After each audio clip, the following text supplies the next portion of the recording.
Hello students, welcome back. तो आज हम पढ़ेंगे कि किस तरह से हम अपनी क्वाड्रेटिक इक्वेशन को सॉल्व करके उसके फैक्टर्स निकाल सकते हैं। तो सबसे पहली बात, हम इसको इस तरह से आपको एक्सप्लेन करना चाहूँगी कि क्वाड्रेटिक इक्वेशन क्या होती है। It goes as two x square plus b x plus c equal to 0। Here x is a variable जिसके हमें फैक्टर्स निकालने हैं, और जो वेरिएबल के साथ जो हमारे पास नंबर होता है उसे हम बोलते हैं coefficients, and the number with no variable is called constant. Why it is called quadratic equation? Because here the variable has power 2. When the variable has power 1, we call it linear equation, and when the variable has power 3, we call it cubic equation. तो हमारे पास है quadratic equation. तो हम quadratic equation को solve करेंगे using the splitting method. तो सबसे पहले हमारे पास है question 2x square plus 9x plus 10 equal to 0। तो अब हमें देखना है कि हमें अपनी मिडिल टर्म को स्प्लिट करना है।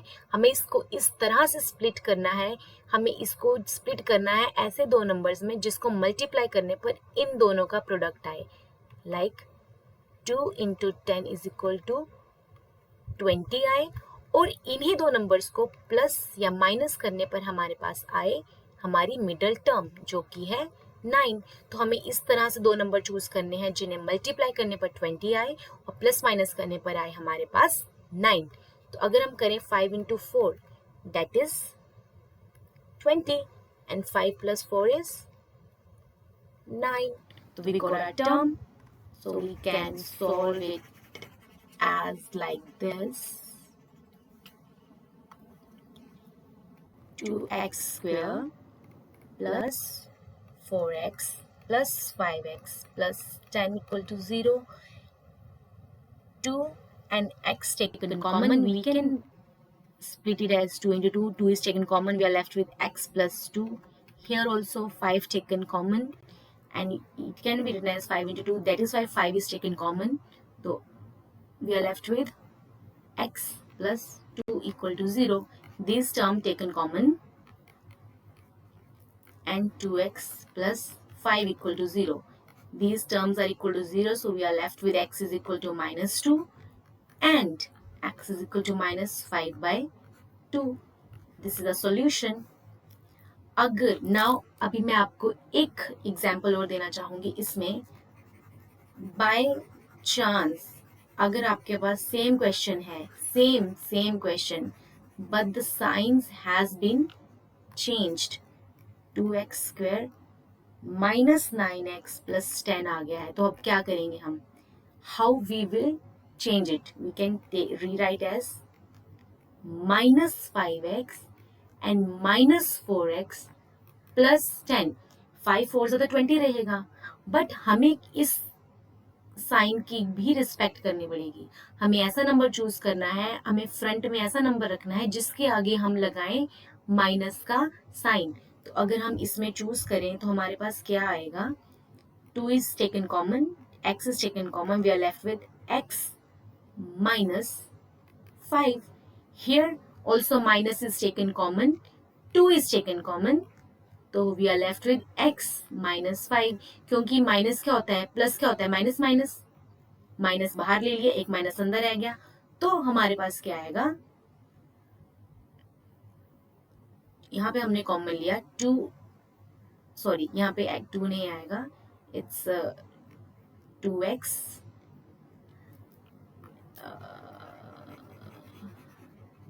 तो इस तरह से हम इसको सॉल्व कर सकते हैं कि हमारे पास आया x common and 2x minus 5, 2 common and 2x minus 5. So we are left with x, 2x minus 5 and x minus 2 equal to 0. तो अब यहाँ पे कुछ नहीं है, बस इसके साइन चेंज हो जाएंगे, ये आएगा x is equal to 2 और x is equal to 5 by 2. So this is how we can solve it. Now we have our next question.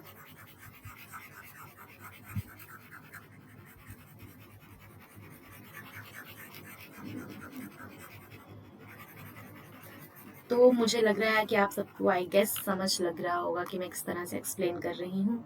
Now next question is 3x square plus 13x plus 4.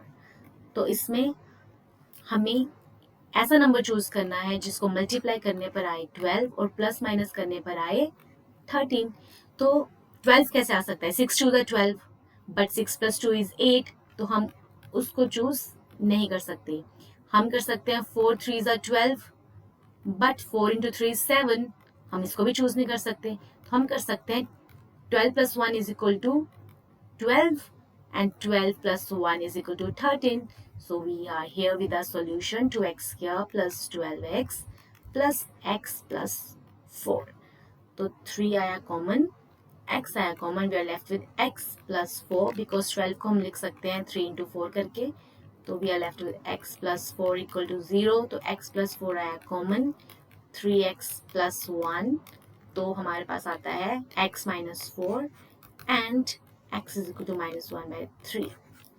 Okay, I hope you are getting what I am teaching. So अब हम बढ़ते हैं अपने next question की तरफ.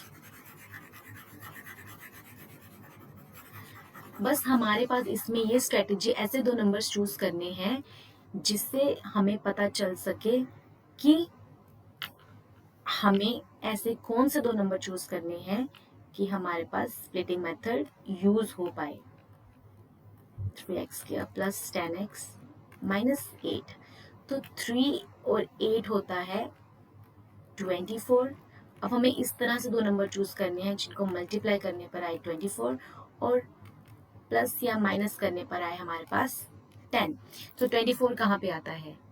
तो हम इसको इस तरह से लिख सकते हैं 3x square plus 12x minus 2x minus 8 because 12 2 is 24 and 12 case में से अगर हम माइनस करेंगे 2 हमारे पास आएगा 10. हमने 12 के आगे माइनस नहीं लगाना है क्योंकि जो हमारे पास मिडल टर्म है उसके आगे प्लस साइन है. तो हम चाहते हैं कि हमें यहाँ पे भी वो नंबर फ्रंट पे रखना है जिसके आगे प्लस साइन हो. हम यहाँ पे माइनस 2 प्लस 12 भी नहीं लिखेंगे क्योंकि जब हम इन दोनों टर्म्स को स्प्लिट करेंगे तो माइनस साइन आएगा जो कि हमारा आंसर सही नहीं देगा. तो हमें यहाँ पे वो नंबर प्लेस करना है जो हमारे यहाँ पे नंबर है. I hope you are getting what I am saying. तो हमें इस तरह से इसको चूज करना है. तो हमारे पास आता है अब 3 common, x common, we are left with x plus 4 minus taken common, 2 taken common, we are left with x.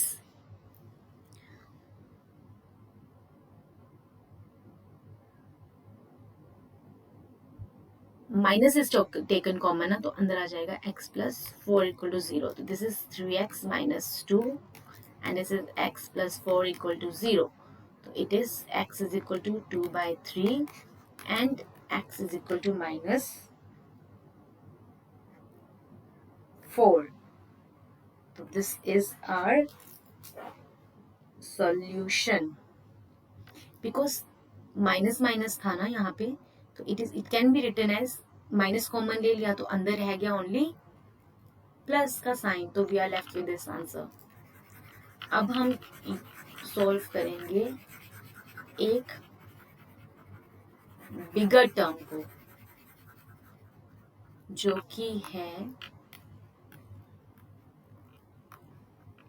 12x square minus 23x plus 10. अब हमें स्प्लिट करना है ऐसे दो नंबर्स में जिसको मल्टीप्लाई करने पर आए 120 और प्लस माइनस करने पर आए माइनस 23. अगर हम लेंगे 12 इंटू 10 तो ये होगा 22. तो माइनस 23 तो आया नहीं, तो इसको हम चूज नहीं कर सकते. तो अब हमें अगर हम लेंगे 15 इंटू 8 दैट इज 120 और 15 और 8 को अगर हम प्लस करेंगे तो आएगा हमारे पास 23.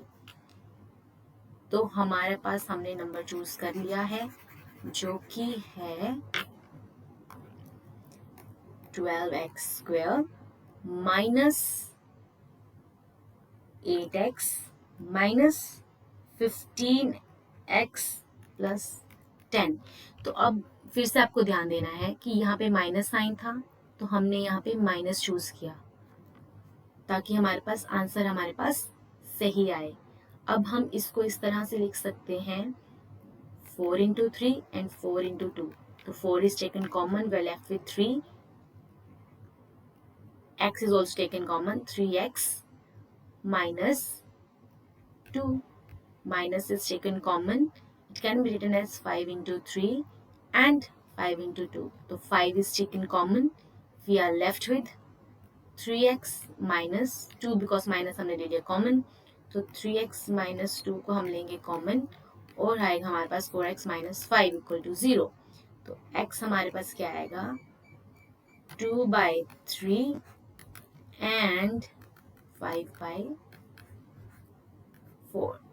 So this is how you can solve the quadratic equation using splitting method. तो आपको क्या सब चीज जो है किसके ऊपर डिपेंड करती है, आपके वो दो नंबर्स, आपको इस तरह से दो नंबर चूज करने हैं जिसको मल्टीप्लाई करने पर ए और सी का प्रोडक्ट आए और प्लस माइनस करने पर मिडल टर्म आए हमारे पास सेंटर वाली। तो अगर आप इस स्ट्रेटेजी को फॉलो करेंगे आप डेफिनेटली अपनी क्वाड्रेटिक इक्वेशन को सॉल्व कर सकते हैं स्प्लिटिंग मेथड से। आज के लिए इतना ही। मोर वीडियोस के लिए follow and subscribe my page. Thank you, bye bye.